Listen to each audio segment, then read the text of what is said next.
PT AM Banjarmasin berencana mengerjakan proyek pergantian pipa untuk jalur Ahmad Yani Pal 2, Wansa Bilal hingga ke Jalan Sutoyo S Banjarmasin.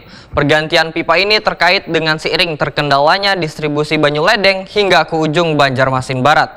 Sedangkan anggaran yang dikeluarkan sebesar 68 miliar rupiah.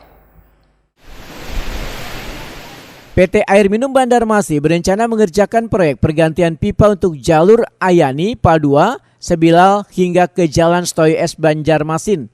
Pergantian pipa ini terkait dengan sering terkendalanya distribusi Banyu Ledeng hingga ke ujung Banjarmasin Barat, sedangkan anggaran yang dikeluarkan sebesar 68 miliar rupiah. Menanggapi wacana pergantian pipa Banyu Ledeng ini, Ketua Komisi 2 DPRD Banjarmasin Awan Subarka Wetakuni Prima TV jelang tengah hari Selasa 10 Januari 2023 menyatakan sangat menyambut baik adanya keinginan PT Air Minum Banjarmasin untuk memperlancar pelayanan Banyu Ledeng hingga sampai ke ujung atau daerah pinggiran. Politisi PKS ini menjelaskan bila dalam rapat sebelumnya Komisi 2 menyarankan PT Air Minum Banjarmasin untuk berkoordinasi dengan Balai Jalan agar pemasangan pipa kada dengan sistem boring lantaran biaya lebih mahal. Namun hingga wayah ini izin tertulis dari Balai Jalan masih belum ada. Padahal pengerjaan rencananya dilakukan tahun 2023 ini. Menurut Awan Subarka, pergantian pipa ini sangatlah penting karena bisa mengatasi persoalan kekurangan banyu di kawasan terujung di Banjarmasin Barat wan Banjarmasin Utara.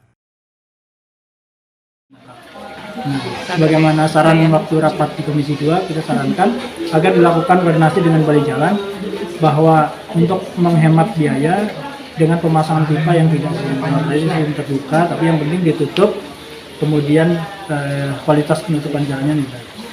Secara umum informasinya sudah disetujui oleh pihak Balai Jalan, tetapi sampai sekarang izin tertulis belum ada. Sehingga kami mengharapkan mudah-mudahan ya, pihak Balai Jalan bisa segera memberikan izin terkait dengan rencana pemasangan pipa di Jalan Ayani dan di Jalan Sutoyo. Karena ini sangat penting. Mengapa? Karena kalau ini sudah terpasang, ini salah satu solusi untuk mengatasi persoalan-persoalan kekurangan tekanan dan debit serta distribusi di Banjarmasin Barat yang ujung itu yang di dusun bermasalah dan juga sebagian di Banjarmasin Utara.